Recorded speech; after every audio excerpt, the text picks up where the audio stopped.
அதை விட ஒரு பெரிய பிட்ட போட்டார் பாருங்க உதயநிதி.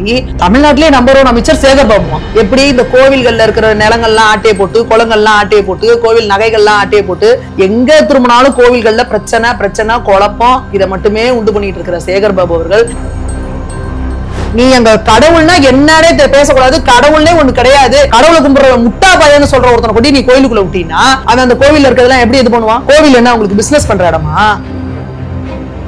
70 வயதிற்கு மேல இருக்கிறவங்களுக்கு வந்து தாம்பூலம் அவர் தான் இவர் உதயநிதி தான் பண்ணி வச்சிருக்காரு. அவங்க அம்மா தான் சொல்றேங்க, அவங்க அம்மா துர்கா அம்மா வந்து ஏதாவது பரிகாரம் ஏதாவது பண்ணணும்னு பாத்துருப்பாங்க.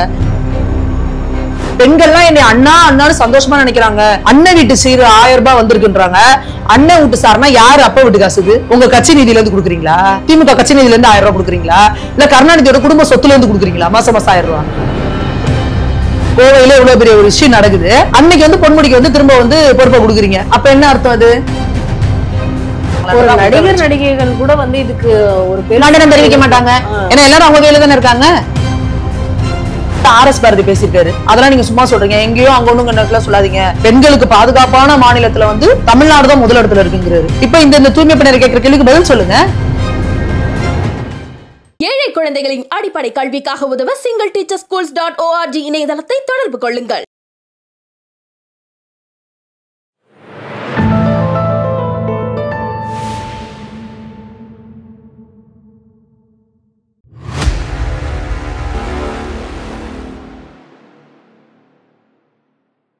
தாமரை டிவி நேயர்களுக்கு அன்பான வணக்கம். இன்று நமது நேர்காணலில் சிறப்பு விருந்தினர் பாஜக மகளிர் அணியின் சமூக ஊடக பிரிவு மாநில அமைப்பாளர் சுமதி மேகவர்ணம் அவர்கள் நம்முடன் இருக்கிறார். வணக்கம் மேம். ரொம்ப நாள் கழிச்சு வந்து உங்களோட இன்டர்வியூ. ஆனா வந்து ஒரு சின்ன வருத்தம் மேம், ஏன்னா பெண்களுக்கு ஏற்பட்ட பாதிப்புல வந்து நீங்க பேசலையே அப்படிங்கிற ஒரு வருத்தம் இருக்கு. ஏன்னா கோவை மாநகரம் அந்த ஏர்போர்ட்ல நடந்த இஷ்யூ உங்களுக்கு கண்டிப்பா தெரியும். அதுல வந்து ஏன் அந்த பொண்ணு அங்க போச்சு, அந்த பொண்ணுனாலதான் அந்த மாதிரி வந்து தவறுகள் நடந்துச்சு, ஒரு ஆண் நண்பரோட நீ அங்க போவியா அப்படின்னு சொல்லிட்டு திமுகவில் இருக்கிறவங்களும் வந்து அந்த பெண்ணையை வந்து கேவலப்படுத்தினாங்க. ஒரு பெண்ணாக இருந்து கஸ்தூரி அவர்களுமே வந்துட்டு அந்த 2 பேர் மேலேயும், அந்த ஆண் நண்பர் மேலேயும் வந்து தவறு, அந்த பெண் மேலேயும் வந்து தவறு இருக்கு அப்படின்னு சொல்லி சொன்னாங்க. இந்த நிர்பயா வழக்கு மாதிரி திரும்பவும் வந்து இங்க ஒரு கூட்டு பாலியல் வன்கொடுமை நடந்திருக்கு. இதை நீங்க எப்படி பாக்குறீங்க மேம்? இல்ல, நம்ம திரும்ப சொல்லிட்டு இருக்கிறதா இங்க சட்டம் ஒழுங்கு ரொம்ப கேவலமா இருக்கு அப்படின்றது. இங்க எப்பவுமே நடக்கிறது அந்த விக்டிம் பிளேமிங் அப்படிங்கிறது வந்து பண்ணிக்கிட்டே இருக்கிறாங்க. நான் கேட்கறது என்னன்னா, அந்த பெண்ணை அந்த ஆண் நண்பரோட போனாங்க அப்படின்றது அவங்களோட தனிப்பட்ட விஷயம், அதுல நம்ம தலையிடக்கூடாது. நான் கேட்கிறேன், அந்த பொண்ணு அந்த நேரத்துல அந்த ஆண் நண்பரோட இருந்து தப்பு, அதனால இப்படி ஆயிடுச்சுன்றீங்க. யாரோ ஒரு பொண்ணு ஒரு வேலையை விட்டு அந்த சைடு வந்திருக்காங்கன்னு வச்சுக்கோங்க, ஒரு வேலை முடிஞ்சு நைட் டியூட்டி முடிச்சுட்டு வராங்க, அப்ப அவங்களுக்கு என்ன பாதுகாப்பு இருக்கு? அப்போ ஒருத்தவங்க மிட் நைட்ல ஒரு டிராவல் பண்ணி வராங்க, எனக்கு மிட் நைட்ல பஸ் இறக்கி விடுறாங்க, நான் வரேன், என்ன பாதுகாப்பு இருக்கு? இப்ப நடந்திருக்குல சென்னையில நேத்து ஒரு தூய்மை பணியாளர் நடு ரோட்ல அவ்வளோ காரு பஸ் எல்லாம் போயிட்டு வந்துட்டு இருக்க, நடு ரோட்ல வந்து கூட்டிட்டு இருக்காங்க. அங்க அந்த பெண்ணுக்கு வந்து அந்த அம்மாவுக்கு 50 வயசு இருக்கும். அங்க வந்து ஒரு பையன் வந்து நின்றுட்டு அவங்கள வந்து பாலியல் சிண்டல் கொடுக்குறான், அசிங்கமா அவங்கள்ட்ட பிஹேவ் பண்றான். நடு ரோட்ல அந்த அம்மா கையில இருக்க தொடப்ப கதையில போட்டு அடின்னு அடிக்குது அவங்கள.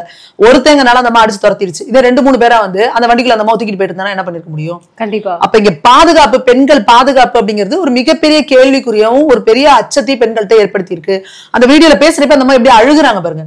என்னங்க, எனக்கு 50 வயசு இருக்குங்க, அந்த பையன் சின்ன பையன், இப்படி வந்து என்கிட்ட நடந்துக்கிறான் அப்படிங்கிறப்போ எவ்வளவு பெரிய மன உளைச்சல் அந்த பெண்ணுக்கு நீங்க கொடுக்குறீங்க. ஆனா திரும்ப என்ன கேள்வி கேட்கறீங்க? பாதிக்கப்பட்டவங்க பக்கமே தான் நீங்க கையை நீட்டுறீங்க. ஏன் நீ ஏன் போன, நீ ஏன் பண்ண? இதுதான் உங்களோட பெண்ணுரிமையா? இதுதான் நீங்க வந்து இதுங்கிறதா? இதான் உங்க சமூக நீதியா? ஏன் இதை நீங்க ஆண்களை நோக்கி அந்த கேள்வி வைக்க மாட்டீங்களா? அப்போ இங்க பெண்கள் பக்கமும் நம்ம கிட்ட இருக்கு. நாம நம்மளோட சுதந்திரம் என்ன அப்படிங்கறத நம்ம வந்து புரிஞ்சுக்கணும். நம்மளோட பாதுகாப்புங்கிறது ரொம்ப ரொம்ப முக்கியம். ஒரு ஆணை நம்பி நீ போற அப்படின்னா அவனால நீ வந்து பாதுகாப்பா இருப்பியா அப்படின்றத வந்து பெண்கள் வந்து முதல்ல என்ஷூர் பண்ணணும். இந்த தீகா கோஷ்டிகள்லாம் இருக்கு பாருங்க, இந்த கோஷ்டிலாம் சொல்லும், நீ யார் வேணா யார் கூட வேணா போலாம், கட்டற்ற பாலியல் சுதந்திரம், திருமணம் கடந்த உறவு, பெண்கள் எப்படி வேணா இருக்கலாம், பொண்ணுங்க அடக்க ஒடுக்கமா இருக்கணும்னு சொல்றதெல்லாம் தப்பு. இந்த அன்னியன் படத்துல வர மாதிரி தான், என்னது பொண்ணுங்க எப்படி வேணா இருக்கலாம், எப்ப வேணா வெளியே சுத்துவான்னு சொன்னவனும், ஒரு பிரச்சனை நடந்தா 11 மணிக்கு ஏண்டி வெளியே போகணும்னு கேட்கறவனும் ஒரே கோஷ்டியா அப்படின்னு. அந்த கோஷ்டி தான் அந்த கொத்தடிமைகள், இந்த ஊபிஸுங்க. இவனுங்களே ஒரு பிரச்சனை வந்துச்சுன்னா இந்த பொண்ணுங்களை எப்படி கேள்வி கேட்பானுங்க? இவனுங்களே என்ன சொல்லுவானுங்க, சங்கி பயலுங்களா, பிற்போக்குவாதிகள், பெண்களை அடக்கி உடக்கி வீட்டுக்குள்ள உட்கார வச்சிருப்பானுங்க, இவனுங்க தான் வெளியில போக கூடாதுமானுங்க, ஆண் நண்பர்கள் கூட சேராதுன்னு சொல்லுவாங்க, கலாச்சாரம் பானுங்க, பண்பாடும் பானுங்கன்னு. ஏன்னா நீங்க ஒன்னும் ஒரு பக்கமா நின்று கூவு, ஏன் நீ இதையும் சொல்ற அதையும் சொல்ற அப்படிங்கறத எங்களோட கேள்வி. நாங்க சொல்றது பெண்களுக்கு, சாமானிய பெண்களுக்கு வீட்டு வாசல்ல வந்து கோலம் போடுறதுக்கு தைரியம் இருக்கா? கடைக்கு போய் காய்கறி வாங்குறதுக்கு நமக்கு தைரியம் இருக்கா? நம்ம குழந்தைகளை இப்பெல்லாம் நம்ம வீட்டுல எல்லாம் நம்ம பார்த்திருப்போம், சின்ன பிள்ளைங்கள தான் ஒரு 1வது 2வது படிக்கிற பிள்ளைங்க கையில தான் காசு கொடுத்து கடைக்கு ஓடி போய் வாங்கிட்டு வந்து அனுப்புவோம். இப்பெல்லாம் அப்படி அனுப்ப முடியுதா? பேரண்ட்ஸ் பயந்துட்டு உட்காந்துருக்காங்க. காய்கறி வாங்க இதுக்காக உனக்கு கடைக்கு பிள்ளை அனுப்பணும்னா திருப்பி வீட்டுக்கு பத்திரமா வருமானு தெரியல. வயசான பாட்டிகள் வெளியே அனுப்ப முடியுதா? இந்த லட்சணமா ஒரு ஆட்சியை நடத்திக்கிட்டு நீங்க ஏன் அவங்கள போய் கொலர் சொல்றீங்க? அவங்க வந்து ஏர்போர்ட்டுக்கு பின்னாடி இருக்கு. ஏர்போர்ட் வந்து பாதுகாப்பு வலயத்துக்குள்ள இருக்கிற இடம் தானே. நைட்ல போயிட்டு நீ எதுக்கு ரோடு கிளீன் பண்றேன்னு கேப்பீங்களா? என்ன நீங்க இந்த மாதிரி லட்சணம் வச்சுட்டு RS பாரதி பேசியிருக்காரு, அதெல்லாம் நீங்க சும்மா சொல்றீங்க. எங்கேயோ அங்க ஒண்ணுங்க சொல்லாதீங்க. பெண்களுக்கு பாதுகாப்பான மாநிலத்துல வந்து தமிழ்நாடு தான் முதலிடத்துல இருக்குங்கிறாரு. இப்ப இந்த தூய்மை பணியாளர் கேட்கிற கேள்விக்கு பதில் சொல்லுங்க. எத்தனை பெண்களை, குழந்தைகளை வெளியில அனுப்ப முடியாத அளவுக்கு கேவலமான ஒரு ஆட்சி நடந்துகிட்டு இருக்கு, காட்டாட்சி நடந்துகிட்டு இருக்கு. நீங்க எல்லாரும் இப்படி சப்பக்கட்டு கட்டிட்டு இருக்கீங்க. கனிமொழி அக்கா பாருங்க, இந்த கோவை இஷ்யூ நடந்துச்சு, மைக்க நீட்டினாங்கல்ல, பேசினாங்களா? 8 தேம்பாரு ஓட்டம், வீடு வந்து கூட நிக்கலையே அப்படிங்கிற மாதிரி ஓடுறாங்க மைக்க கொடுத்தாலே. ஏன் ஓடுறீங்க? உங்களுக்கு மனசாட்சி உறுத்துறதுனால தானே நீங்க பேச முடியல. நின்று நீங்க இவங்க எல்லாம் மரணம் முட்டு கொடுக்குறாங்களா மாதிரி நீங்க கொடுக்க வேண்டியது தானே. ஏன் கொடுக்க முடியல? இதே நீங்க மணிப்பூருக்கு நம்ம என்னென்ன பேச்சு பேசணும், மத்திய பிரதேசத்துக்கு இந்த வாய் என்னென்னலாம் பேசிச்சு, இன்னைக்கு என்னடா இப்படி நடக்குது அப்படின்னு அவங்களுக்கே மனசாட்சி உறுத்துறதுனால தானே மைக்க நீட்டினா ஓடுறாங்க. இதுல என்ன இன்னும் பேசுறதுக்கு இருக்கு அப்படின்றது புரியல. பெண்களுக்கு பாதுகாப்பு இல்லாத மாநிலமா தமிழகம் ஆகிட்டு இருக்கு. அப்போ அதுக்கு என்ன நடவடிக்கை எடுக்க போறீங்க? சும்மா வாயிலே வெத்து வாய்ஜவரில் பேசிட்டு போயிடலாம் அப்படின்றத நீங்க இருக்கீங்களா? இல்ல போட்டோ ஷூட் நடத்தி இதை சரி பண்ணிடலாம் நினைக்கிறாங்களா? ஒரு நடிகர் நடிகைகள் கூட வந்து இதுக்கு ஒரு கண்டனம் தெரிவிக்க மாட்டாங்க. ஏன்னா எல்லாரும் அவங்க கையில தானே இருக்காங்க. இதே பொள்ளாச்சி இஷ்யூ நடந்தப்ப என்ன குதிச்சீங்க, என்ன ஆர்ப்பாட்டம் போட்டீங்க, என்னென்ன பண்ணினீங்க, சிபிஐக்கு மாத்தி ஆகணும் எல்லாம் பண்ணீங்கல்ல. அப்போ சிபிஐக்கு அப்ப இருந்த ஆட்சியில் என்ன பண்ணாங்க? அதை நேர்மையான முறையில் ஹேண்டில் பண்ணாங்க. அந்த கட்சி நிர்வாகிகள் யாரா இருந்தாலும் நடவடிக்கை எடுக்கணும்னு சொன்னாங்க, சிபிஐ கிட்ட கொடுத்தாங்க. எல்லாம் நடந்துச்சா? இப்ப நீங்க என்ன பண்ணீங்க? கோவில் விவகாரத்துக்கு சிபிஐல கொடுத்தீங்களா? ஆனா இந்த பெரிய மீசை எல்லாம் வச்சுட்டு ஒருத்தர் வந்து பேசுவார், ஒரு மானஸ்தன், அவர் வந்து இதுக்கு எதனா பேசினாரா? ஐயோ அண்ணா வலிக்குதுன்னு சொல்லி அந்த பொண்ணு பண்ணுச்சு அப்படி இப்படின்னு அப்படியே சீன் பை சீனா போட்டு என்ன சீன் கிரியேட் பண்ணீங்க பொள்ளாச்சிக்கு. அப்ப இதுக்கு சொல்லுங்க, இதுக்கு பேசுங்க. இதுக்கே என்ன வாய் இறுக்கி மூடிட்டு உட்காந்துருக்கீங்க? மீடியாக்காரன்ல இருந்து சினிமா நடிகர்கள் ஒருத்தன் ட்வீட் போட்டீங்களா? சினிமா நடிகர் நடிகை எல்லாம் அப்பெல்லாம் எப்படி குதிச்சிங்க, கூவுனீங்க எல்லாம்? கஸ்தூரி வந்து அந்த பெண் மேலதான் வந்து தவறு அப்படின்னு சொல்லி இல்ல, அது கஸ்தூரி அவர்கள் என்ன இதுல ஐடியாலஜில அவங்க வந்து எப்படி சொல்றாங்கன்னா, தப்பு நடந்திருக்கு, இவங்க அது உண்மைதான். ஆனா பெண்கள் வந்து தங்களோட பாதுகாப்பை வந்து இது பண்ணணும், குருட்டாம்போக்குல நீ எல்லாத்தையும் நம்பிக்கிட்டு இருக்காத அப்படின்ற மாதிரி அதுல சொல்றாங்க. ஆனா அதை இவங்க வந்து இப்படி சொல்லியிருக்காங்க. ஆனா நம்ம என்ன சொல்றோம்னா, நம்ம ஒரு பிரச்சனை நடக்கிறதுக்கு முன்னாடி நம்ம பெண்களுக்கு அறிவுரை சொல்றோம், எல்லாம் பண்றோம். ஆனா ஒரு பிரச்சனை நடந்துருச்சுன்னா அங்க நடக்கிறதுக்கு என்ன நீ பண்ணுவேன்றதான் நம்ம கேட்கிறோம். நீ அரசு, நீ உடனே என்ன சொல்றீங்க? இதுக்கு அரசு தான் பொறுப்பேற்றுக்கணும் சொன்னீங்கல்ல நீங்க எதிர்க்கட்சியா இருக்கப்போ. இதுக்கு எடப்பாடி பதவி விலகணும் சொன்னாரா இல்லையா ஸ்டாலின்? அப்ப நாங்க அதான் கேட்கிறோம். அப்ப அதே என்ன, நீ எதிர்க்கட்சியா இருந்தா வேற வையா, ஆளுங்கட்சியா இருந்தா நாரவையா? நாங்க அதான் கேள்வி கேட்கிறோம். பெண்களுக்கு அறிவுரை சொல்றதுக்கு நாங்க இருக்கோம். ஏன்னா எங்களோட தமிழ்நாட்டுல எங்க பெண்களுக்கு எப்படி இருக்கு, கலாச்சாரம் என்ன, நம்மளோட எப்படி ஒழுக்கமா இருக்கணும், நம்ம எப்படி இருக்கணும், எல்லாத்தையும் நாங்க சொல்லி கொடுத்துட்டு இருக்கோம். அதே இந்த கலாச்சார சீரழிவுகளை யார் வெளியே வைக்கிறா? இதே திமுக அரசு தானே. இதே ஹாப்பி ஸ்ட்ரீட்னு வச்சுட்டு பிள்ளைங்களை எல்லாரும் யார் வேணா யார் கூட வந்து ஆடலாம்னு சொல்லி நீங்க வந்து ஒரு அரசு நிகழ்ச்சியா நடத்துறீங்கல்ல, கொண்டாட்டமா பண்றீங்கல்ல, அப்புறம் நீ எப்படி அந்த பொண்ணுங்களுக்கு வந்து நீ அட்வைஸ் பண்ணுவ? அதே உங்க தீகா குரூப் வச்சு என்ன சொல்ற? அந்த லூலு குரூப், இன்னும் ஏகப்பட்ட குரூப், இந்த சுந்தரவல்லி அக்கா, இந்த சர்மிளா அக்கா, ஏகப்பட்ட குரூப் இருக்குல்ல, இதெல்லாம் வந்து என்ன சொல்லுது? யான் உரிமை, யான் உடம்பு எல்லாம் சொல்றீங்கல்ல. அப்ப நீ அந்த பொண்ணுக்கு சொல்லி கொடுக்கணும்ல. உன் உடம்ப வச்சு நீ வெளியே போறேன்னா உன் உடம்ப எப்படி பாதுகாக்கணும்னு தெரியணும்னு சொல்லி கொடுக்கணும்ல. அதை சொல்லி கொடுக்குறியா? நீ சொல்லி கொடுக்க மாட்டீங்க. உங்களுக்கு எல்லாம் கூட்டி கொடுக்கறதுக்கு வந்து இந்த மாதிரி ஒரு ஃபார்முலான ஒரு ஐடியாவை வச்சுட்டு இங்க இருக்கிற பெண்களை வந்து மன உளைச்சலுக்கு ஆளாக்குவீங்க. எத்தனை பேர் அந்த தீகா குரூப்ல இருக்கிறவங்கள இந்த பெரியார் பாசறைன்னு சொல்லி என்னென்னமோ பேர் வச்சிருக்காங்க. எத்தனை பெண்கள் வெளியில வந்து நீ குரல் கொடுக்குறாங்க, என்னை வந்து மூல செலவு பண்ணி வந்து என்னை வந்து அபியூஸ் பண்றாங்க, என்னை வந்து செக்ஷுவலா எக்ஸ்ப்ளாய்ட் பண்றாங்க அப்படின்னு சொல்லிட்டு. அப்ப இந்த மாதிரி எக்ஸ்ப்ளாய்ட் பண்றது தானே நீங்க பெண்களை வந்து மன உளைச்சல் பண்ண மூல செலவு பண்றீங்க. நீ உன் புருஷ கூடயே தான் இருக்கணும் அவசியம் இல்ல, நீ யார் கூட வேணா போலாம், அதுல ஒண்ணும் தப்பே கிடையாது. நீ உங்க அம்மா அப்பா பேச்சு கேட்டு வீட்டுல தான் இருக்கணும் அவசியம் கிடையாது. நீ கல்யாணத்துக்கு முன்னாடி ஒருத்தன் கூட போகணும்னு சொன்னா நீ போகலாம், தப்பு இல்ல. இப்பெல்லாம் மூல செலவு பண்றது யாரு? லிட்டரலி நீங்க ஓப்பனா நீங்க சோசியல் மீடியால எல்லாம் பண்ணிட்டு இருக்கீங்க. அப்ப நீங்க அந்த பெண்களுக்கு பொறுப்பேத்துப்பீங்களா? அப்ப நீங்க யாரு? இந்த கலாச்சார சீரழிவை பண்றது யாரு தமிழ்நாட்டுல? நீங்களே அந்த கலாச்சார சீரழிவையும் பண்ணுவீங்க. அந்த பொம்பளை பிள்ளைங்களுக்கு வெளியில போறதுக்கான தைரியத்தையும் வழிமுறை இது கொடுத்து அப்படி எல்லாம் பண்ணிட்டு இதெல்லாம் தப்பே இல்ல அப்படின்னு சொல்லி திருமணம் கடந்த உறவு அப்படிலாம் சொல்லி எல்லாம் பண்ணிட்டு அந்த குழந்தை வெளியில போகுதுன்னா அதுக்கு நீ பாதுகாப்பு கொடுக்க மாட்ட. நீ ஏன் இந்த பக்கம் போத கலாச்சாரம், கஞ்சா, மெத்து அப்படின்னு கள்ளச்சாராயம், எல்லா இல்லீகல் பாரு எல்லாத்தையும் திறந்து வச்சிருப்ப. திறந்து வச்சுட்டு அப்படி வெளியேற பெண்களுக்கு என்ன பண்ண முடியும்? பேரண்ட்ஸ் என்ன பண்ணுவான்? அவன் வீட்டுல காலையில வேலைக்கு போனா சாயந்தரம் வீட்டுக்கு வர. நீ விலைவாசில இருந்து, கரண்ட் பில்லுல இருந்து, இபில இருந்து, இதுல இருந்து, வீட்டு வரியில இருந்து, சொத்து வரியில இருந்து, வீட்டு வாடகையில இருந்து சகலத்தையும் ஏற்றி வச்சிருக்க. அவன் காலையில எந்திரிச்சு நைட்டு வந்தா என்ன பண்ணலாம்னு அந்த பிரஷர்ல அவன் சுத்திக்கிட்டு இருக்கான். நம்ம பிள்ளை காலேஜ் போயிட்டு வீட்டுக்கு வருதுன்னு நினைச்சிட்டு இருக்கு. அதுங்க இந்த மாதிரி தருதலைங்க பேசுறதெல்லாம் கேட்டுட்டு இப்படி குட்டிச்சோரா போவோம் அப்படின்னு எந்த பேரண்ட்ஸ் கண்டாங்க? அப்ப இங்க தமிழகம் நாசமா போறதுக்கு ரெண்டு வகையிலுமே இந்த பக்கம் கலாச்சார சீரழிவா, அதுக்கும் இவங்க தான் காரணம். அப்படி வெளியில போற பெண்களுக்கு பாதுகாப்பு கொடுக்க முடியாம இருக்கிறது இந்த திமுகவோட மெத்தனம், கையாளாகாத ஆட்சி. அப்ப நீங்க எப்படி பொம்பளை பிள்ளைங்களை கேள்வி கேட்பீங்க? இல்ல இதே விவகாரம் நடந்த அன்னைக்குதான் வந்து பொன்முடி அவர்கள் வந்து பட்ட நாமம் அப்படின்னு சொல்லிட்டு வந்து பெண்களே ரொம்ப கேவலமா ஆபாசமா சொல்லவே பொம்பளைங்களை கேவலமா பேசினா உங்களுக்கு சந்தோஷம் தாங்க. இவங்க யாராவது மரியாதை கொடுப்பாங்களா? இல்ல அவருக்கு துணை பொதுச் செயலாளர் பதவி இப்ப கொடுத்திருக்காங்க. அதுதான் நாங்க அப்பயே சொன்னேங்க, பதவி விலகிட்டாருன்னு சொல்லி சொன்னப்பயே நான் சொன்னேன், இவங்க பாருங்க 3 மாசம் 4 மாசம் அதை போட்டுட்டு திருப்பி கொண்டு வந்துருவாங்க. சிவாஜி கிருஷ்ணமூர்த்திக்கு அதானே நீங்க பண்ணீங்க, சைலேசாதிக்கு அதானே பண்ணீங்க. நீங்க என்ன இப்ப பெண்களுக்கு மரியாதை கொடுக்குறீங்க? அப்ப திமுக குடும்பத்துல இருக்க பெண்களை யாராவது இந்த மாதிரிலாம் நீங்க பேசுனீங்கன்னா விட்டுருவாங்களா? இல்ல இப்ப கூட இல்ல நயன்தாராவை பத்தி இவர் பேசினாரு, ராதா ரவி அவர்கள், ஏன் அவரை வந்து நிரந்தரமா நிக்கிறீங்க? அப்ப இவங்க வீட்டுல இவங்களுக்கு ஃப்ரெண்ட்ஸா இருக்கிறவங்களை பத்தி எல்லாம் பேசினா இவங்களுக்கு ரோசம் வரும். அதே சாமானிய பெண்களை, தமிழக பெண்களை வந்து கேவலமா பேசினா யார் வேணா பேசிட்டு போலாம், என்ன வேணா பேசிட்டு போலாம். ஏன்னா அவங்க வரலாறு தானே. இப்ப பதவி கொடுத்த உடனே திரும்பவும் வந்து பொன்முடி தக்காளி விலையை பத்தி பேசியிருக்காரு. அதுதாங்க சொல்றோம். நான் சொல்றதே பொன்முடி வந்து அவர் வந்து ஒரு ஹேபிச்சுவலாவே அவர் வந்து அந்த கேவலமான பேச்சுங்கிறதான் அவரோட ஸ்லாங்கே. அவர் பேச்சே பாத்தீங்கன்னா பெண்களை பேசுறப்ப என்ன அவரை போய் உயர்கல்வித்துறை அமைச்சர்னு போட்டாங்க பாருங்க, அது நினைச்சாதான் வேதனையா இருக்கு. ஒரு ஹையர் எஜுகேஷன்னா சாதாரணமா யூஜி பிஜி தாண்டி அடுத்த லெவல்ல இருக்கிறவங்க. அப்ப அந்த அளவுக்கு உங்களுக்கான அறிவு இருக்கணும், ஒரு பண்பு இருக்கணும், ஒரு தெளிவு இருக்கணும், எப்படி அடுத்தவங்களை மரியாதையா இருக்கணும்னு தெரியணும். இது எதுவுமே இல்லாத ஒருத்தரை தூக்கி போட்டு நீங்க வந்து உயர்கல்வித்துறை அமைச்சரா வச்சிருந்தீங்க. அவர் பேசினதெல்லாம் என்ன ஓஷி பஸ்ன்னது, நான் என்ன ராயம் இருக்கிறது, நீ என்ன எஸ்சி தானே, ஒரு கவுன்சிலரா மேடையில எழுப்பி நான் எஸ்சி தானமா கேட்கலாமா? உங்க சமூக நீதி அது வெக்கமா இல்ல? நாங்களா சமூக நீதி காவலர்கள் சொல்லிக்கிறதுக்கு அன்னைக்கே நீங்க பொன்முடி சீட்டை கழிச்சு வெளியே துரத்திருக்க வேணா? என்ன சமூக நீதி நீங்க? என்ன பட்டியலின காவலர்கள் நீங்க? ஒரு பெண்ணு எவ்வளவு போராடி, அதுவும் ஒரு பட்டியலினத்துல பிறந்த பெண்ணுனா 2 பங்கா அவங்களுக்கு அடி. ஒரு பெண்ணாவும் அவங்க வந்து கார்னர் பண்ணப்படுவாங்க, அவங்களோட பிறப்பினாலையும் அவங்க வந்து ஒரு இது பண்றாங்க. அப்படி ஒரு இடத்துல இருந்து அந்த அம்மா அங்க கவுன்சிலர் ஆகி மேடல வந்து உட்காந்துருக்குன்னா அந்த பெண்ணை பத்தி நீ எப்படி அடையாளப்படுத்துறீங்க? நீ எஸ்சி தானே அப்படின்னு கேட்டீங்க. இதுதான் உங்களோட ஐடியாலஜி. அந்த பற்ற என்ன பற்றையில இருந்து வந்திருக்கீங்க நீங்களாம் கேட்டா, நாங்கள்லாம் சமூக நீதி காவலர்கள். எப்படி கேவலமா பெரியார் பாசற, அது பாசனம் பிடிச்ச பாசற, அதுல போறவங்க வலிக்குதான் விடுவாங்க. இப்படி அடுத்து வந்து இப்ப என்னென்ன பேசி படுத்தா பட்டனா படுத்தா 10 நின்னா 4 பட்டேனா அது எவ்வளவு கேவலமா பேசுனீங்க. திமுக இருக்கவங்களே காரி துப்புனாங்கல்ல, துப்பி தானே உங்களை வந்து பொறுப்பை விட்டு நீக்கினாங்க. அது எதுக்கு? நான் அப்படி அடிக்கிற மாதிரி அடிமை, நீ அழுவுற மாதிரி அழுவு அப்படின்னு திருப்பி பேன் கொண்டு வந்தீங்க. அது என்னைக்கு கோவையில இவ்வளவு பெரிய ஒரு விஷயம் நடக்குது, அன்னைக்கு வந்து பொன்முடிக்கு வந்து திரும்ப வந்து பொறுப்பை கொடுக்குறீங்க. அப்ப என்ன அர்த்தம்? அது உங்களை எல்லாம் நாங்களாம் ஒரு இதா கூட மதிக்கிறது இல்லடா, தமிழக மக்கள் எல்லாம் எப்படி வேணா நினைச்சுக்கோங்க, உங்களை எல்லாம் இன்னும் கேவலமா தான் பேசுவாரு. அப்படிதான் பேசுவோம். டிஆர் பாலு சொன்னார்ல, 1000 கோயில்களை இடிப்பேன் நானு, ஆனா இந்த மக்கள்கிட்ட ஓட்டு எப்படி வாங்கணும்னு எனக்கு தெரியும் சொன்னாங்கல்ல. அந்த திமிரு தானே உங்களுக்கு இன்னைக்கு.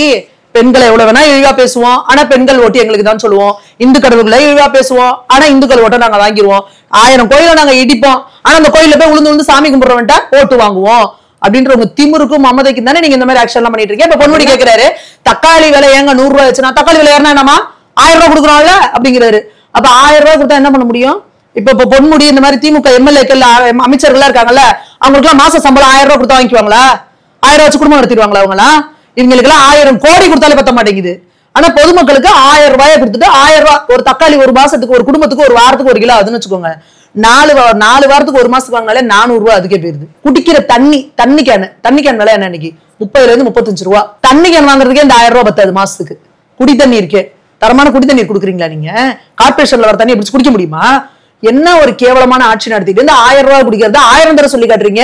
அடுத்து ஒரு ஸ்டாலின் சொல்றாரு, என்னோட நான் வந்து பெண்கள்லாம் என்னை வந்து அண்ணன் வீட்டு, அதாவது அப்பா இப்ப இளமையாகி அண்ணன் ஆயிட்டாரு. எல்லாருக்கும் வயசு ஏறிட்டு அண்ணனா இருப்பாங்க, மாமாவா இருப்பாங்க, தாத்தாவா வாங்கன்னு பேரு. இவர் மாமாவா இருந்து தாத்தாவா இருந்து அண்ணன் ஆயிட்டாரு. அப்பா கிடையாது, இனிமே அண்ணா. பெண்கள்லாம் என்னை அண்ணான்னு சந்தோஷமா நினைக்கிறாங்க. அண்ணன் வீட்டு சீர் 1000 ரூபாய் வந்திருக்குன்றாங்க. அண்ணன் வீட்டு சார்னா யாரு அப்பா வீட்டு காசுது? உங்க கட்சி நிதியில இருந்து கொடுக்குறீங்களா? திமுக கட்சி நிதியில இருந்து 1000 ரூபாய் கொடுக்குறீங்களா? இல்ல கருணாநிதியோட குடும்ப சொத்துல இருந்து கொடுக்குறீங்களா? மாசம் 1000 ரூபாய் நாங்க கட்டுற வரி பணத்துல இருந்து அரசு பணத்துல இருந்து எடுத்து கொடுத்துட்டு எப்படி அண்ணன் வீட்டு சீராவது? இன்னும் ஊரா விட்டு நெய்ய என் பொண்டாட்டி கையங்கிற மாதிரி அப்படியே எடுத்து எங்களோட தான் எடுத்து கொடுத்துட்டு நீங்க என்னங்க இந்த பெருமை பேசிக்கிறீங்க? இந்த 1000 ரூபாய் அரசு பணத்துல இருந்து கொடுத்துட்டு அதுலயும் முழுமையான தகுதியான பெண்களுக்கு நீங்க கொடுக்கல. தகுதியான குடும்ப மகளிர்னு சொல்லிட்டு யார் யாரெல்லாம் உங்க கட்சிக்கு ஓட்டு போடுவாங்களோ, யார் யாரெல்லாம் உங்களுக்கு ஃபேவர் ஆகுங்களோ அவங்களுக்கு தான் நீங்க கொடுத்துருக்கீங்க. அப்படி கொடுத்துட்டு இந்த 1000 ரூபாய் கொடுக்கறத கோடி தடவை சொல்லி காட்டுவீங்களா? அப்ப என்ன மாதிரி ஒரு கேவலமான ஆட்சி நடத்திக்கிட்டு இருக்கீங்க? மக்களை எவ்வளவு இழிவான ஒரு பார்வையில பாக்குறீங்க? மக்கள் எல்லாம் உங்களுக்கு பிச்சைக்காரங்க நினைச்சிட்டீங்களா? நீங்க இப்படி சொல்றீங்க மேம். ஆனா தமிழக முதல்வர் சொல்லியிருக்காரு, திமுக ஆட்சியை பார்த்துதான் அடுத்தது ஸ்டாலின் 7 கண்டிப்பா 2.0 வரும் அப்படின்னு அவர் சொல்லியிருக்காரு. ஸ்டாலின் 7 இங்கிலீஷ்ல சொல்லாதீங்க, ஸ்டாலின் 7. அதை 7ங்கிறத 7.5ன்னு வச்சுக்கணும். நம்ம சரியா? அடுத்து 7.5 அடுத்த தடவை இன்னொரு தடவை வந்துச்சுன்னா 7.5 நமக்கு தமிழ்நாட்டுக்கு அப்படின்றத நம்ம புரிஞ்சுக்கணும். எந்த தைரியத்துல இவங்க வந்து சொல்றாங்கன்றதே தெரியல. நீங்க தான் சொல்லிக்கிறீங்க நாங்க 75 வருட பாரம்பரியம் இருக்கு, நாங்க 5 முறை ஆட்சி பண்ணி இப்ப 6வது தடவை இது பண்ணியிருக்கோம், அடுத்து 7 வர போறோம்னு. இத்தனை வருடம் கழித்தும் இன்னமும் இந்த 2025லயும் மாசம் ஒரு 1000 ரூபாய்க்காக கையேந்திர ஒரு நிலைமையில தான் தமிழ்நாட்டை வச்சிருக்கீங்க. பெண்களுக்கு பஸ்ல 10 ரூபாய் கொடுத்து டிக்கெட் எடுக்க முடியாம ஓசி பஸ் நீங்க கேலி பண்ற நிலைமையில தான் அவங்களை வச்சிருக்கீங்க. குடிகார பயலுகளை காரங்கத்தால 7 மணிக்கு சரக்கு அடிக்கலன்னா கை நடுங்குன்ற மாதிரி ஒரு கூட்டத்தை உருவாக்கி வச்சிருக்கீங்க. சாயந்தரம் 10 மணிக்கு கடை மூடிட்டா கூட சரக்கு குடிக்கிறவனா செத்துருவானு இல்லீகல் பாரை வச்சு 24 மணி நேரமும் சரக்கு ஓட்டிக்கிட்டு இருக்கிறீங்க. எந்த திருவிழாவா இருந்தாலும் பண்டிகையா இருந்தாலும் டார்கெட் வச்சு 500 கோடி 600 கோடி 700 கோடின்னு குடிகாரனை ஆக்கி வச்சிருக்கீங்க. இந்த மாதிரி இந்த வரலாறு எல்லாம் என்னத்த சொல்றது? தமிழகம்னா என்ன, தமிழ் மக்களோடதுன்னா என்ன, எப்பேற்பட்ட கலாச்சாரமும் பண்பாடும் பாரம்பரியமும் அறமும் மிக்க சமுதாயம் நம்மளோட தமிழ் சமுதாயம். இன்னைக்கு தமிழர்கள்னா என்ன அடையாளம் ஆக்கி வச்சிருக்கீங்க? குடிகார பயிலுன்னு ஆக்கி வச்சிருக்கீங்க. பெண்கள் எல்லாம் எப்படி, இந்த பெண்கள் எல்லாம் எப்படி சொல்லுவாங்கன்னா வீர தமிழச்சி முறத்தால புளிய அடிச்சு துரத்தனா அப்படிம்பாங்க. இன்னைக்கு இந்த குடிகார நாய்களை அடிச்சு துரத்த முடியல. எங்க போனாலும் பொண்ணுங்களை கேவலமா கபலீகரம் பண்ணிட்டு திரியிறானுங்க. கேட்டா உடனே இந்த டிபேட் பண்றவங்க அந்த கேள்வி கேட்கறானுங்க, மீடியால இருக்கிறவனுங்களா இல்ல இந்த கூட இருக்க ஊபிஸ் எல்லாம். இப்ப நீங்க எல்லாம் வெளியே போறீங்களே, உங்களுக்கு எல்லாம் என்ன பாதுகாப்பு இல்லையான்னு? வெளியில வர பெண்கள் தினந்தோறும் எவ்வளவு அபியூஸ கிராஸ் பண்ணி வரோன்றது நமக்கு தானே தெரியும். எவ்வளவு கேள்வி கேட்கறானுங்க, எவ்வளவு பேச்சு பேசுறானுங்க. இன்னும் நம்ம வெளியில வரோம்னா நம்ம வீட்டுல இருக்கவங்க எப்படி இருக்காங்க? வயிற்றுல நெருப்ப கட்டிட்டு தான் இருக்கிறாங்க. அந்த லட்சணமா இங்க ஆட்சி நடந்துகிட்டு இருக்கு. இவங்க எல்லாம் என்ன பேச்சு பேசிருக்காங்க? எங்கேயோ அங்கொன்றும் இங்கொன்றுமா எங்கொன்றுமா நடந்துட்டு இருக்கு. தினந்தோறும் நடந்துகிட்டு இருக்கு. பெண்கள் வெளியில போகிறதுக்கே லாய்க்கு இல்லாம ஆயிட்டு இருக்கு. எதுவுமே நடவடிக்கை எடுக்காம முதல்வர் போட்டோ ஷூட் நடத்தி ஆட்சியை முடிச்சிடலாம்னு நினைச்சிட்டு இருக்காரு. இந்த 7, 8, 9ங்கிறதெல்லாம் இனிமே கிடையவே கிடையாது. இனி திமுக ஆட்சிக்கு வரப்போறது மிகப்பெரிய கேள்விக்குரிய அந்த பயம் முதல்வருக்கே வந்துருச்சு. அதனால திருப்பி முன்னாடியே சொல்லியிருந்தாரு, எந்தெந்த தொகுதியில எல்லாம் வந்து ஜெயிக்கலையோ அந்த மாவட்ட செயலாளர் எல்லாம் தூக்கிடுவேன் அப்படின்ட்டு. இப்ப கிருஷ்ணகிரியை மட்டும் டார்கெட் பண்ணி சொல்லியிருக்காரு. அந்த 3 இது, அந்த ஓசூர், வேப்பனகளி, அந்த தளி, அந்த 3லயும் வந்து ஏன்னா இப்ப அங்கெல்லாம் ரொம்ப கடுமையான அதிருப்தியில இருக்கறனால அந்த 3ல வந்து தோத்துட்டோம் அப்படின்னா இமீடியட்டா மாவட்ட செயலாளர் தூக்கிடுவாங்க. கருணாநிதியே சொல்லியிருந்தாரு நெல்லையே தொல்லைதான் அப்படின்னு சொல்லி. ஆமா, குமரி நெல்லையில வந்து ஜெயிக்கல அப்படின்னா பதவி போயிடும் அப்படின்னு ரொம்ப ஸ்ட்ராங்கா வார்னிங். நான் என்ன கேக்குறேன், 2027 எலெக்ஷன்ல நீங்க கம்ப்ளீட்டா தோக்க போறீங்க. அப்ப ஸ்டாலின் வந்து தலைவர் பதவியில இருந்து விலகிடுவாரா? திமுக கட்சியை கலைச்சிட்டு போயிருவீங்களா? என்னங்க 2027 நீங்க தோக்க போறீங்க எல்லா இடத்துலயும். அப்ப என்ன பண்ணுவாரு? ஸ்டாலின் தலைவர் பதவியில இருந்து விலகிடுவாரா? அப்படி சொன்னா எப்படி? 4 தலைமுறை பார்த்த துரைமுருகனே சொல்லியிருக்காரு, எங்களுடைய ராஜேந்திர சோழன் ஆட்சி செய்ய போகிறார். இது நம்ம சொல்லி ராஜேந்திர சோழன் ராஜராஜ சோழன் சொல்றதுக்குலாம் வந்து பேரை சொல்றது கூட உங்களுக்கு தகுதி கிடையாது. அவங்க கட்டின கோயில்லாம் 1000 வருஷம் ஆகி இன்னமும் இருக்கு. நீங்க கட்டின பாலம் 3 மாசத்துல வெள்ளம் வந்துச்சுன்னா அடிச்சுக்கிட்டு ஆத்தோட போயிட்டு இருக்கு. இந்த லட்சணமா ஆட்சி நடத்துற நீங்க எல்லாத்துலயும் ஊழல் ஊழல் ஊழல். இந்த பாருங்க, இந்த சவுண்ட் சிஸ்டம் சொல்லிட்டு இந்த வள்ளுவர் கோட்டத்துல அப்புறம் இந்த லைப்ரரி எல்லாம் வச்சாங்க. சவுண்ட் சிஸ்டம்லாம் வேலை செய்யல, ரிப்பேரு. ஏன்? எல்லாத்துலயும் கமிஷனை போட்டு ரோடு போடுறாங்கல்ல, ரோடு எங்கேயாவது ஒரு வருஷமாவது வருதா பாத்தீங்களா? ரோட்ல தண்ணி பெஞ்சுச்சுன்னா தரையோட அடிச்சுக்கிட்டு போகுது. இல்ல மேயர் தான் சொல்லியிருந்தாங்களே இந்த மலையில வந்து பேட்ச் ஒர்க் தான் பண்ண முடியும் அப்படின்னு. பேட்ச் ஒர்க் பண்றதுக்குமே ஏன் அப்ப இந்த ரோடு எப்படி ஏன் பள்ளமாகுது? நீங்க ஒழுங்கா ரோடு போட்டா ஏன் அது பள்ளமாகி ஏன் பேட்ச் ஒர்க் பண்ற? அப்ப யார் அப்ப விட்டு கசுக்கலாம்? நீ போடுறதே முதல்ல தரமில்லாத சாலை போடுறதா ரோட்ல பள்ளமாகுது. அதுல திருப்பி நீ பேட்ச் ஒர்க் பண்ற பாரு, அது அதை விட மிகப்பெரிய காமெடி. அதுல ஊழல். எல்லாமே மழை பெஞ்சோன்னா அடிச்சுக்கிட்டு போகுது இல்ல. அப்ப நீங்க என்ன சும்மா மண்ணை கொட்டி ரோடு போடுறீங்களா? தார் சாலை தானே போடுறீங்க. அப்ப நீங்க போடுற தார் சாலையே நிக்க மாட்டேங்குது. நீங்க போய் ராஜேந்திர சோழனோட பேசுறீங்க, உங்களுக்கு வெக்கமா இல்ல? அது அவங்களே ஒத்துக்கிட்டாங்கன்னு வச்சுக்கோங்க. ஸ்டாலினே அப்பா நீ எந்த முடிப்பா நேராச்சுன்னு சொல்லிட்டாரு. அதனால கேவலமா இப்ப துரைமுருகன் அவர்கள் மாதிரி ஆட்கள்லாம் திமுகங்கிறது கொத்தடிமைகளின் கூடாரமா ஆயிட்டு இருக்கு. எத்தனை தலைமுறையானாலே உங்க காலில் விழுவ நாங்க தயாரா இருக்கோம். எங்களுக்கு தேவை பதவி, எங்களுக்கு தேவையான பதவி எனக்கு, அடுத்து என் பிள்ளைக்கு, அடுத்து என் மருமகனுக்கு கொடுத்தியா, எங்களுக்கு நாங்க பெட்டியை வாங்கணுமா போதும் அப்படிங்கிற சுயநலவாத கூடாரமா ஆயிட்டு இருக்குது. அங்க வந்து அண்ணாதுரை அவர்கள் ஆரம்பிச்சதோட நோக்கம் என்ன? மிகப்பெரிய பண்ணையார்களையும் பணக்காரர்களையும் இருக்கிற காங்கிரஸை எதிர்த்து நம்ம ஆரம்பிச்சு சாமானியர்களோட கட்சியா இருக்கணும், சாமானியர்களும் இங்க ஆட்சிக்கு வரலாம் அப்படின்றதான் வந்து அண்ணாதுரை வந்து இது பண்ணாரு. அங்க வந்து ஈவேரா அப்படிங்கிறவர் வந்து தனக்கு வாரிசா அங்க மணியம்மையை கொண்டு வந்தாரு. அந்த இத்தனை வயசுல இந்த பொண்ணை கல்யாணம் பண்ணுவீங்களான்னு பிரச்சனை பண்ணி வெளியே வந்து ஆரம்பிச்ச கழகம் தான் திமுக. இப்ப இன்னைக்கு இந்த திமுகவோட வாரிசே யார்தான் ஆயிடுச்சு? அடுத்து ஸ்டாலினுக்கு அடுத்து உதயநிதிக்கு அடுத்து இன்பநிதி அப்படின்னு எந்த வாரிசு அரசியலை எதிர்த்து வெளியே வந்து திமுக ஆரம்பிச்சீங்களோ இன்னைக்கு திமுக இருக்கிறது வாரிசு அரசியல் மட்டும்தான் அப்படின்றது ரொம்ப தெளிவா தெரிஞ்சு போச்சா? இதுல என்ன விஷயம் நீங்க யோசிக்கணும் அப்படின்னா, இவர்கள் அடுத்த தலைமுறைக்கு நீங்க இன்பநிதி மட்டும் கிடையாது, இன்பநிதியோட பிள்ளையும் கொண்டாந்து நீங்க நிறுத்தினா கூட காலில் உழுவ இந்த கூட்டம் தயாரா இருக்கு. அப்படிப்பட்ட ஒரு மனப்பான்மையோட தான் அவங்களை வளர்த்து எடுக்கிறாங்க. அப்படிங்கிறப்போ இளைஞர்கள் அதுக்குள்ள போவாங்க நீங்க நினைக்கிறீங்களா? திமுக எவ்வளவு யங்ஸ்டர்ஸ் இருக்காங்க பாருங்க, இருக்க மாட்டாங்க. திமுகங்கிறது வயதானவர்களின் கூடாரமா ஆயிட்டு இருக்குது. முதியோர் இல்ல மாதிரி நடத்திட்டு இருக்காங்க எல்லாமே. கூட அன்புச்சோலை அப்படின்னு சொல்லிட்டு ஒன்னு ஸ்டார்ட் பண்ணிருக்காங்க. அது மட்டும் இல்லாம இப்ப ட்ரிப்ளிகேன்ல வந்து 70 வயதிற்கு மேல இருக்கிறவங்களுக்கு வந்து தாம்பூலம் அவர்தான் இவர் உதயநிதி தான் பண்ணி வச்சிருக்காரு. அவங்க அம்மா தான் சொல்றேங்க, அவங்க அம்மா துர்கா அம்மா வந்து ஏதாவது பரிகாரம் ஏதாவது பண்ணணும்னு பாத்துருப்பாங்க. அதனால 70 வயசுக்கு மேல இருக்கவங்களுக்கு இத்தனை பேத்துக்கு கல்யாணம் பண்ணி வைப்பா அப்படின்னு சொல்லியிருப்பாங்க. உடனே அதனால 70 அதாவது இவங்க பண்றது 75வது நிகழ்ச்சி. 75 வயசுக்கு மேல பண்ணணும். பொதுவா கல்யாணம்னா 60ஆம் கல்யாணம் பண்ணுவாங்க, இல்ல 80ஆம் கல்யாணம் பண்ணுவாங்க. இவங்க என்ன 70 வயசுக்கு மேல இருக்கவங்க கூப்பிட்டு ஒரு கல்யாணம் பண்றாங்க. அதுலயும் இவங்க வந்து விஜய் வந்து மீட்டிங்க்கு லேட்டா வந்தாருன்னு சீனை போட்டாங்கல்ல. 70 வயசுக்கு மேல இருக்கவங்க எவ்வளவு வயசானவங்க, அவங்களுக்கு எவ்வளவு உடல் உபாதைகள் பிரச்சனை இருக்கும். 4 மணி நேரத்துக்கு மேல லேட்டாகி வந்திருக்காரு உதயநிதி. என்ன வேலை இருக்கு? ஐநா சபை மீட்டிங் போறாரா? இப்போ 73 வயது ஆயிடுச்சு. அதனால அதே போல எல்லாரும் இருப்பாங்கன்னு நினைக்கிறாங்க. அவங்க அப்பா என்ன இளைஞராவே இருக்காரா?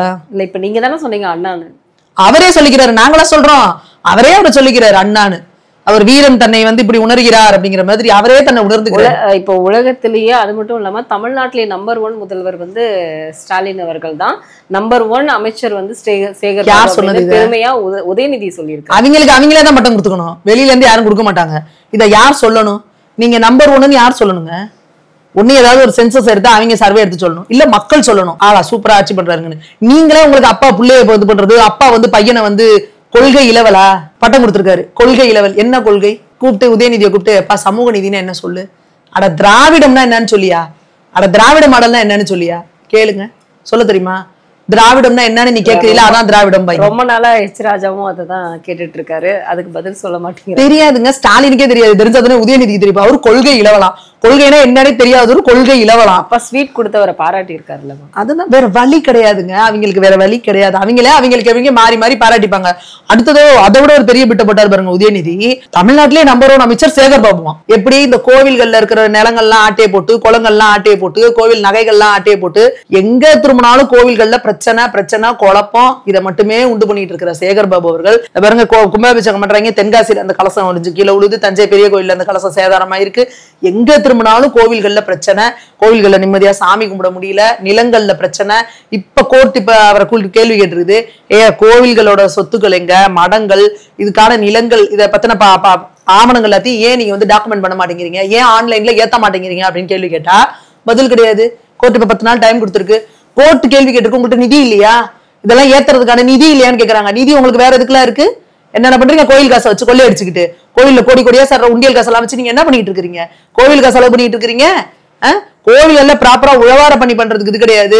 இந்த பாருங்க வேங்கீஸ்வரன் கோயில் எல்லாம் பாருங்க வடபழனியில கோவில் கோபுரம் கலசம் முழுக்க செடியா முளைச்சு கிடக்கு. என்ன மெயின்டெனன்ஸ் பண்றீங்க? எங்க போகுது உண்டியல் காசெல்லாம்? என்ன பண்றீங்க? வாங்கி நீங்க வெளிச்சு எடுத்துட்டு போயிட்டு அங்க எல்லாத்தையும் போட்டு எல்லாம் ஒன்னா பண்ணிட்டு உட்காந்துருக்கீங்க. கோவிலுக்கு போற பக்தர்களுக்கு எல்லாம் வேதனை விரக்தியும் தான் மிச்சமா இருக்கு. இவ்வளவு பெரிய இதை பண்ணிட்டு இருக்கிற சேகர் பாபு அவர்கள் என்ன சொல்றீங்க? நீங்க நம்பர் 1 அமைச்சர் அப்படின்னு சொல்றீங்க. ஏன்னா அவர் தான் வெயிட்டா இன்னைக்கு தமிழகம் நடந்துகிட்டு இருக்க ஆட்சின்னா 2 விஷயம் தான். ஒண்ணு கோவில், இன்னொன்னு டாஸ்மாக். இது 2 இல்ல அப்படின்னா தமிழகத்துல என்னைக்கும் வந்து ஸ்டாலின் ஆட்சி வந்து கவுந்து குப்புற அடிச்சு விழுந்து போயிட்டே இருக்கும். 10 லட்சம் கோடியை தாண்டியுமே இவங்களுக்கு கை கொடுத்துட்டு இருக்கிறது கோவில்கள்ல இருந்து வர உண்டியல் காசும் டாஸ்மாக்ல இருந்து வர பணமும் மட்டும்தான். அப்ப நீங்க இந்த மாதிரி ஆட்சியை நடத்திட்டு கோவில்ல இருந்து கொள்ளையா கொண்டு வந்து கொடுக்குறாரு. அப்ப நீங்க அவரை நம்பர் 1 அமைச்சர்னு சொல்லாம என்ன சொல்லுவீங்க? கோவில்கள்ல போற நிதி எதுக்கு? கோவில்களை நிர்வகிக்க. நீங்க இன்னைக்கு கோவில் சார்பா ஒரு இது நடக்குது, இன்டர்வியூ. அப்ப அறநிலையத்துறை அமைச்சர்ல அறநிலையத்துறை பணிக்கு என்ன கேள்வி கேட்பீங்க? கோவில் சார்ந்த கேள்வி கேட்கணும். ஈவேராவை தெரியுமா? எதுக்கு ஈவேராவை தெரிஞ்சிருக்கணும்? என்ன பண்ணாரு அவரு? கோயிலுக்கு என்ன பண்ணாரு?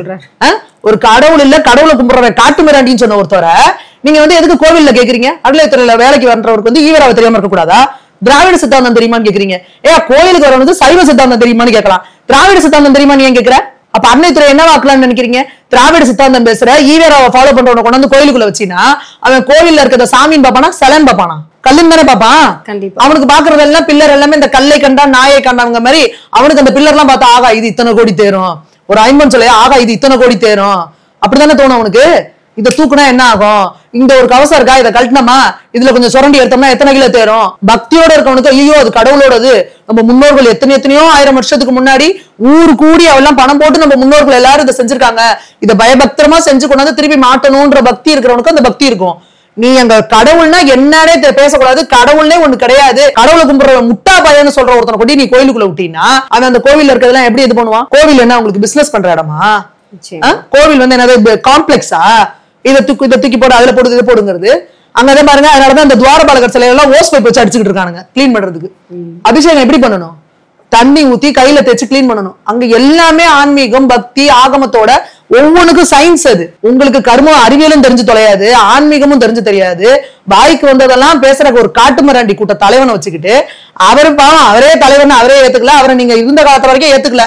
அண்ணாதுரை அவர்களும் கலைஞர் அவர்களும் அவருக்கு பண்ணாத விமர்சனம் கிடையாது. அதுக்கப்புறம் உங்களுக்கு வந்து பிரச்சனை, அதிமுக எம்ஜிஆர் அவர்கள் வந்து கட்சி ஆரம்பிச்சு அண்ணாதுரையை வந்து கொள்கை தலைவரா கொண்டு போயிட்டாரு. அப்போ உங்களுக்கு வந்து தலைவருக்கு பஞ்சம் வந்துருச்சு. ஐயோ யாரோட காட்டுறது, என்னடா இவங்க அண்ணாதுரை தூக்கிட்டு போயிட்டாங்களே. ஏன்னா எம்ஜிஆர் வாயை திறந்தாலே அண்ணா நம்ம மால்குங்கிறாரு. என்னைக்காவது எம்ஜிஆர் வந்து ஈவேரா நம்ம மால்குன்னு சொல்லியிருக்காரா? அப்ப அப்படி இது பண்ணோம்னா ஆக அண்ணாதுரை அவர் ஆட்டையை போட்டுட்டு போயிட்டாரு, நம்ம என்னடா பண்றதுன்னு சொல்லிட்டு உங்களுக்கு வேற வழியே இல்லாம ஈவேராவை தூக்கி கொள்கை தலைவர் வச்சிருக்கீங்க. திமுகவை ஈவேராவை தவிர கேவலமா பேசின யாராவது இருக்க முடியுமா? திமுக வந்து பண்ணாத அநியாயம் கிடையாது. திமுக லஞ்ச லாவண்ய கட்சி. திமுகவை தோற்கடியுங்கள். இவனுங்களுக்கு எப்படி இவ்வளவு பணம் வந்துச்சு, எப்படி இதுக்குள்ள இத்தனை பங்களா வாங்கி போட்டிருக்கானுங்க, அயோக்கிய பயலுக எல்லாம் பேசியிருக்காருல்ல. அப்ப நீங்க வந்து ஒரு இந்து சமய அறநிலையத்துறையில ஒரு பதவிக்கு தேர்னா ஈவேரா பத்தி தெரிஞ்சு வச்சிருக்கணுமா? ஏன்னா ஈவேரா அது ஆழ்வார்கள்ல ஒருத்தரா இல்ல நாயன்மார்கள்ல ஒருத்தரா?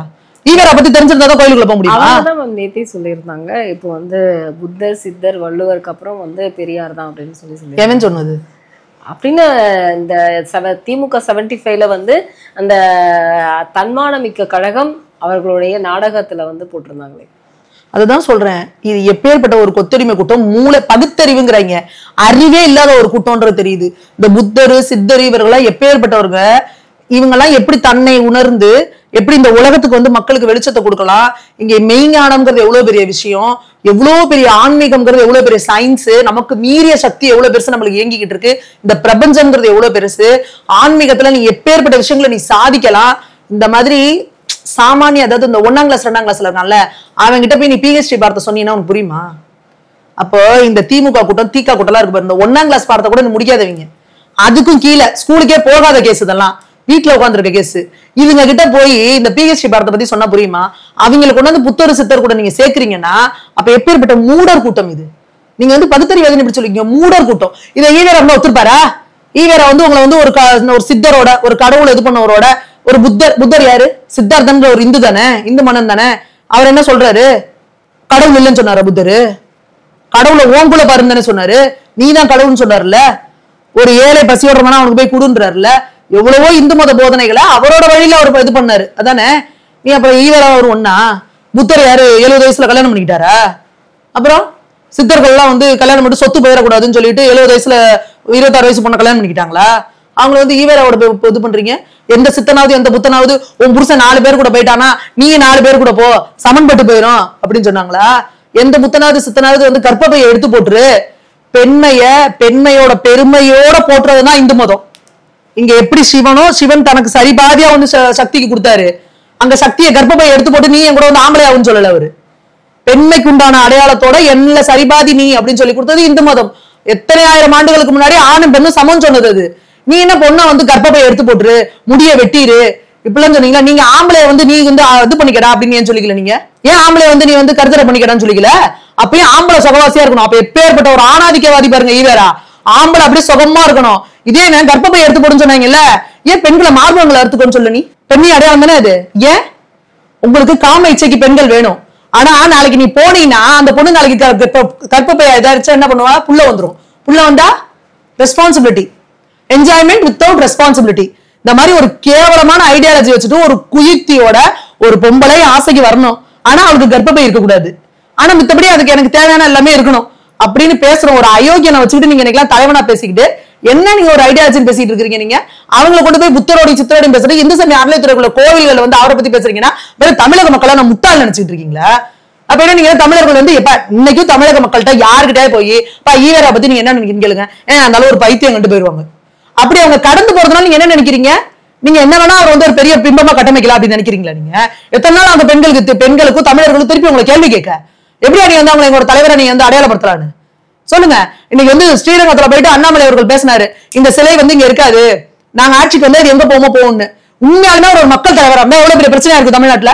நீங்க சொல்லுங்க, எம்ஜிஆர் பத்தியோ காமராஜரை பத்தியோ ஒரு வார்த்தை அப்படி சொல்லியிருந்தா என்ன இருக்கு? தமிழகம் பற்றி எரிஞ்சிருக்குள்ள யாராவது மக்கள் ஏதாவது பேசினாங்களா? எவ்வளவு பேர் ஆதரவு தெரிவிச்சாங்க? கோவில் வாசல் இருந்தாலும் சிலையை வச்சுட்டு எதுக்கு அப்படி உட்காந்துருக்காங்க? கடவுளை கும்பிடுறாங்க, காட்டு மிராடி முட்டா பைய அயோக்கிய பையனு வச்சிருக்காங்க. என்ன அநியாயமா இருக்கு? எவ்வளவு பேர் கேள்வி கேட்டாங்க, எத்தனை பேர் இது பண்ணாங்க. அப்ப நீங்க ஈவேராங்கிறவர் மக்கள் தலைவரா? எதுக்காக ஒரு பொய் பிம்பத்தை கட்டமைச்சிட்டு உட்காந்துருக்கீங்க? ஒரு பொய்யின் அடிப்படையில கட்டமைக்கப்பட்ட இந்த திமுக எத்தனை நாளைக்கு வந்து ஒரு பொய் பிம்பம், ஒரு பபிள் மாதிரி இது எத்தனை நாளைக்கு நீடிக்கும்? அது அந்த இது வெடிக்கிறப்ப என்ன ஆகும்? நீங்க சும்மா ஒரு காற்று குமிழி போல நீங்க செயல்பட்டு இருக்கீங்க. அது வெடிக்கிறதுக்கு எவ்வளவு நாள் ஆகும்? மக்கள் வேகமா மூச்சு விடுற வரைக்கும், மக்கள் கோவத்தோட ஒரு மூச்சு விட்டாங்கன்னா இந்த பபிள் வெடிச்சு சகரதான் போகுது. அது கூடிய சீக்கிரம் நடக்கதான் போகுது. அந்த அந்த அட்டுழியத்தோட உச்சகட்டத்துக்கு தான் நீங்க எனக்கு எல்லாமே பண்ணிட்டு இருக்கீங்க. எங்க இந்து கடவுள்களோட வந்து உங்களோட தலைவர்களை வந்து ஒப்பிடுறது, இல்ல வந்து எங்களோட சித்தர்களோட இந்த மாதிரி இருக்கவங்களோட எல்லாம் வந்து ஈவராவை ஒப்பிடுறது. என்ன நினைச்சிட்டு இருக்கீங்க? இந்து சமய அறநிலைத்துறைக்குள்ள வேலை வேணும் அப்படின்னா ஈவராவை தெரிஞ்சிருந்தா கோயில்ல வேலை கொடுப்பியா நீ? ஈவரா என்ன சொல்லி வச்சிருக்காரு கோவில்ல இருக்க சாமிகளை பத்தி எல்லாம்? அதை பத்தி தெரிஞ்ச உன கோயிலுக்குள்ள விட்டீங்கன்னா கோயில் என்ன ஆகும்? அப்ப எங்க கோயில்களை நாசம் பண்றதுக்கான வேலைக்கு தான் நீங்க இந்து சமய அறநிலையத்துறை வச்சிருக்கீங்களா? நீங்க மக்கள் கேள்வி கேட்க மாட்டாங்களா? மக்கள் பதில் சொல்லுவாங்க. 2026 பதில் சொல்லுவாங்க. இந்துக்கள் தான் இந்த திமுக ஆட்சியை முடிச்சு விட போறாங்க. இந்துக்களும் இந்து பெண்களும் தான் திமுக ஆட்சிக்கு முடிவுரை எழுத போறாங்க. அதுல 1% சந்தேகம் கிடையாது.